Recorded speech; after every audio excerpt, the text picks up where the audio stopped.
श्रीपादराजम शरणम प्रपद्ये. अध्याय 35. उग्र तारादेवीचं विवरण अर्थात वर्णन. तारादेवीच्या उपासकांच्या दुष्कर्मावर श्रीपादांची शिक्षा आणि कटाक्ष. शरभेश्वर शास्त्रींची परवानगी घेऊन आम्ही पुढच्या प्रवासास सुरुवात केली. श्रीपाद श्रीवल्लभांचं नामस्मरण करतच आम्ही मार्ग आक्रमित होतो. थोड्या दूरवर गेल्यानंतर आम्हाला एक आश्रम दिसला. त्या आश्रमात एक सिद्ध महर्षी राहत होते. ते महर्षी पूर्णतः वैराग्यवंत असून त्यांनी कौपीन धारण केलं होतं.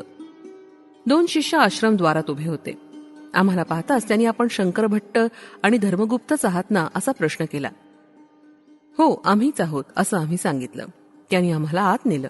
तिथं तारादेवीची मूर्ती होती. ते सिद्ध महर्षी तारादेवीचे उपासक होते हे समजलं.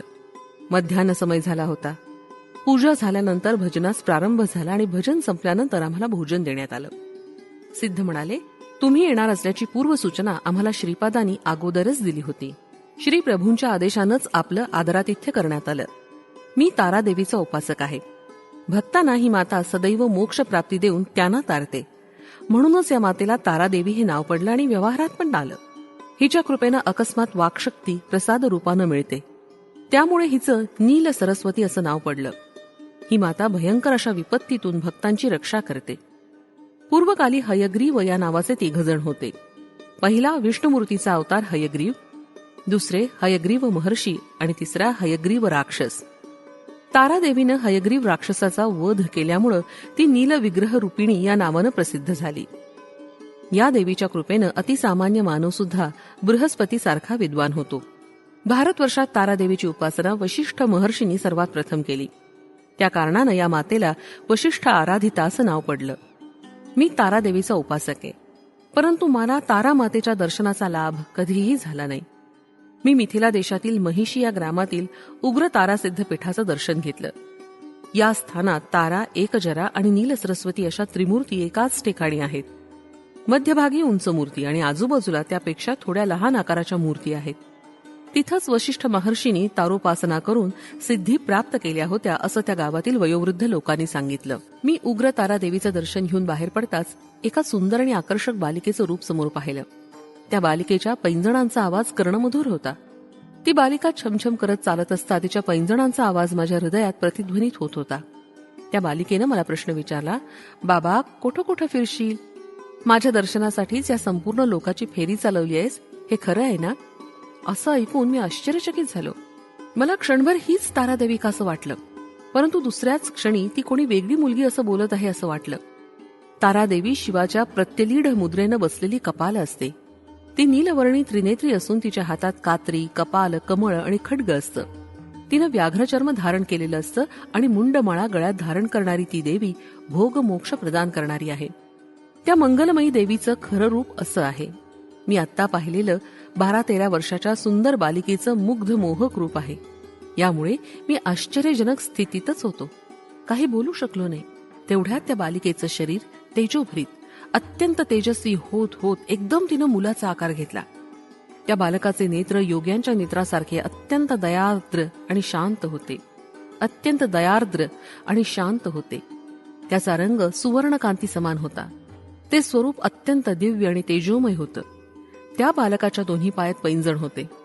माझ्या पायातील हे पैंजण अत्यंत घट्ट झाले, ते तू काढू शकतोस का? बालकानं मला विचारलं. मी त्याला होकार दिला आणि हळुवारपणे त्याच्या पायातील ते दिव्य पैंजण काढले. तेव्हा तो बालक म्हणाला, हे दोन्ही पैंजण तू तुझ्या जवळच ठेव. यांच्यात जीवशक्ती आहे. तू कुठं जावं, काय खावं, कोणाशी बोलावं या सर्व गोष्टींचा निर्णय हे पैंजणच घेतील. असं सांगून तो बालक अंतर्धान पावला. मी कालीघाटमध्ये कालीमातेचं दर्शन करून दक्षिणेस गेलो. पुरी या महाक्षेत्राचं दर्शन घेतलं. दक्षिणेतील सिंहाचल क्षेत्राचं दर्शन घेतलं. माझ्या पूर्व सुकृतानंच पादगया क्षेत्र असलेल्या श्री पीठिकापुरात पोचलो. तिथं श्री कुक्कुटेश्वर स्वामींचं दर्शन घेतलं. स्वयंभू दत्तात्रयांचं दर्शन घेतलं. स्वयंभू दत्तमूर्तीजवळ एक सापाचं वारूळ होतं. त्या बेळात एक देवता सर्प होता.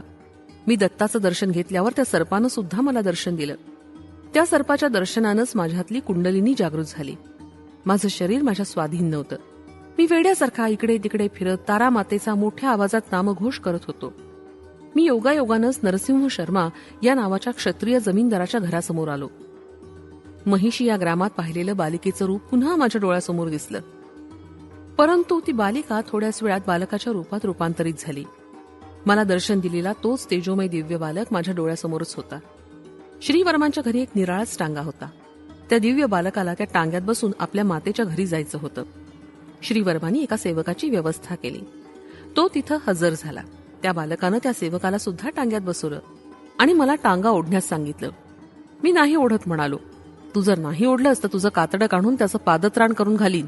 मी तर सांभारच आहे. कातडं काढून चप्पल शिवणं ही माझी कुलवृत्तीच आहे. तुझ्यासारख्या जनावराचं कातडं म्हशीच्या किंवा गायीच्या कातड्यापेक्षा श्रेष्ठ असतं, असं तो बालक म्हणाला. मी इच्छा नसताना गाडी ओढण्याचं स्वीकारलं. त्या बालकाच्या हातात एक छडी होती. त्या गाडीला ओढण्यासाठी मला फार श्रम पडत होते. तो दिव्य बालक त्याच्या हातातील छडीनं मला सारखं मारत होता. त्या दोघांचं वजन 20 माणसांच्या बरोबरचं होतं. मोठ्या कष्टानं मी ती गाडी ओढत असता दुःखावर मीठ चोळल्याप्रमाणे तो बालक छडीनं जोर जोरात मारत होता. माझ्या पाठीतून रक्तधारा वाहू लागल्या आणि दुःखाचा भार वाहताच मी ती गाडी त्या बालकाच्या मातागृहापर्यंत आणून कशीबशी पोचवली. त्या बालकाबरोबर आलेल्या सेवकाला माझी परिस्थिती सहन झाली नाही, परंतु तो बालक त्याच्या विनोदार्थ फार क्रूरतेनं वागत होता. या दुरात्म्यावर दयामाया दाखवलीस तर तू पण शिक्षेस पात्र होशील, असं त्या बालकानं सेवकाला बजावून सांगितलं. मला कमरेच्या वर काही वस्त्र नव्हतं. रक्ताच्या धारा सारख्या वाहत होत्या. त्या बालकानं घरात जाऊन तिखट आणलं आणि माझ्या अंगास लावलं. माझ्या कमरेला मात्र महिषी ग्रामात मिळालेले पैंजण होते. तेवढ्यात त्या दिव्य बालकाची पुण्यमूर्ती आजी राजमांबा बाहेर आली. तिचं दुसरं नाव पुण्यरूपिणी असं होतं. तिचं दर्शन झाल्याबरोबर माझ्या शरीरातील आग शांत झाली. तिचे यजमान बापनाचार्युलू या नावाचे सुप्रसिद्ध सत्य ऋषीश्वर होते. ते म्हणाले, बाबा तू कोणत्या गावचा आहेस, कुठून आलायस? थोडा वेळ विश्रांती घेऊन भोजन करून जावं. त्यांनी हिंदुस्थानी भाषेचा वापर केला. त्या सेवकानं श्रीपादांनी दिलेल्या कठीण वागणुकीचं वर्णन त्यांच्या आजी आणि आजोबांजवळ केलं. तेव्हा श्रीपाद म्हणाले, आजी हा सेवक चक्क खोटं बोलतोय. ह्या माणसाच्या अंगातून रक्त आलंच नाही, त्या घामाच्या धारा होत्या. मी त्याला तिखट लावलंच नाही, ती चंदनाची उटी होती. हवं असेल तर त्या सेवकाला पाहावयास सांग. त्या सेवकानं पाहिलं. श्रीपादांनी सांगितलेलं संतोतंत खरं झालं. तेवढ्यात बापनाचार्युलू म्हणाले, श्रीपादा तू सत्यवती आहेस. तिथं रक्ताच्या धारा म्हणालास, तिथं रक्ताच्या धारा दिसतील. चंदनाची उटी म्हटलास तर तीच दिसेल. तू जे म्हणशील तिथं तेच दिसतं. म्हणजे तू साक्षात उग्र तारादेवीचं रूप आहेस असंच वाटतं. उग्र तारादेवीच्या अनुग्रहानं वाक सिद्धी प्राप्त होते असं ऐकलं होतं, पण साक्षात समोरच पाहिलं. उग्र तारादेवीप्रमाणे तू केवळ संकल्प मात्रानंच कोणत्याही वस्तूंचा स्वभाव धर्म बदलू शकतोस. तुझा लीला विनोद आता थांबवून त्या अभाग्यावर करुणा कटाक्ष कर. त्यावेळी श्रीपाद म्हणाले, आजोबा आपण जास्तच बोललात. मी संकल्प करेन आणि तो संकल्प लगेच फलीभूत होईल असं म्हणालात. हे कुठपर्यंत खरं आहे का खोटं? निर्णय शास्त्रांच्या सहाय्यानेच घेता येईल. असो, हा आगंतुक एक सद्ब्राह्मण आहे, उग्र तारादेवीचा उपासक आहे, हे सगळं ठीकच आहे. पण यानं संन्यास दीक्षा आपल्या गुरूंच्या अनुमतीनं न घेता त्याला जसं योग्य वाटेल त्याप्रमाणेच त्यांनी संन्यास घेतला. याच्या पित्यानं अनेक कष्ट सहन करून याचं लालन पालन करून याला मोठं केलं. याच्या मातेला गर्भावस्थेत फार कष्ट सहन करावे लागले. हा जन्मला तेव्हा त्याच्या मातेच्या अंगातून बरंच रक्त गेलं. रक्ताळलेल्या घावावर मिरचीची पूड लावल्यास ते दुःख कसं असतं तसं दुःख त्या मातेनं तेव्हा सहन केलं. ते दोघंही आता या जगात नाहीत आणि पूर्व सुकृतानं त्यांचा जन्म पिठिकापुरात झाला आहे. काशीत वास केल्याचं फळ. नरसिंह वर्मांच्या घरात असलेला सेवक दुसरा कोणी नसून या आगंतुकाचा पूर्वजन्मीचा पिताच आहे. त्याची पत्नी याची पूर्वजन्मीची माता आहे. मृत्यू पावलेल्या मोठ्या लोकांना पिंड प्रदान योग्य विधीनं न करणं हे एक पापच आहे. ह्या आगंतुकानं संन्यास घेतला असल्यानं मात्या पित्यांचं पिंड प्रदान केलं नाही. याचे पापकर्म आणि याचे पुण्यकर्मानंच याला इथं म्हणजे पादगया क्षेत्री श्री पिठिकापुरात ओढून आणलं. यानं थोड्या दुःखानंच याच्या पापकर्माचं फळ अनुभवलं. याच्या संपूर्ण दुर्योगांचा परिहार झाला. शिशु 9 महिने मातेच्या गर्भात असतो. तसंच काशी क्षेत्रात 9 महिने 9 दिवस आणि 9 घटिका राहिल्यास तो मनुष्य पितृपाशातून मुक्त होतो. श्री पिठिकापुरम हे काशी क्षेत्रासमान आहे. ह्या आगंतुकानं त्याच्या पूर्वजन्मीच्या मात्या पित्यांची सेवा केल्यास हा पितृदेवतांच्या शापातून मुक्त होईल. एवढं बोलून श्रीपाद प्रभू मौन झाले.